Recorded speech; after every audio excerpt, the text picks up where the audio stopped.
बातमी आहे दादांच्या विमान अपघाताच्या तपासाची। अजित पवारांच्या विमान अपघाताचं गूढ कधी उकळणार? फ्लाइट डेटा रेकॉर्डरमधील माहिती डाउनलोड करण्यात तपास संस्थेला यश आलेले।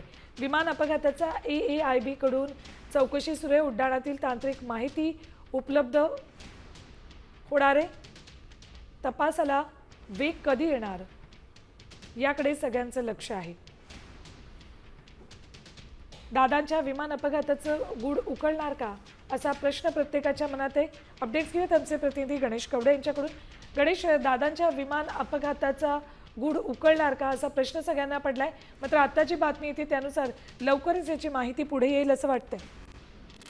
नक्कीच पहिला रिपोर्ट आहे तो समोर येणार असल्याचं सांगितलं जाते। मात्र जो डेटा असतो ब्लॅक बॉक्स मधला तो रिकव्हरी करण्यासाठी आहे ते तपास यंत्रणेला यश मिळाले असंच म्हणावं लागणार आहे। आणि त्यामुळे कुठेतरी दादांचा अपघात कशा पद्धतीने झाला, कसा झाला, विमानामध्ये काही तांत्रिक बिघाड होता का, या सगळ्या संदर्भातली माहिती आहे ती रिकव्हर करण्यासाठी तपास यंत्रणेला कुठेतरी यश आले। त्याचमुळे कुठेतरी दादांच्या अपघाताचं गूढ आहे ते उघडणार असंच पद्धतीचं सध्या चित्र पाहायला मिळत आहे। धन्यवाद गणेश संपूर्ण माहितीसाठी।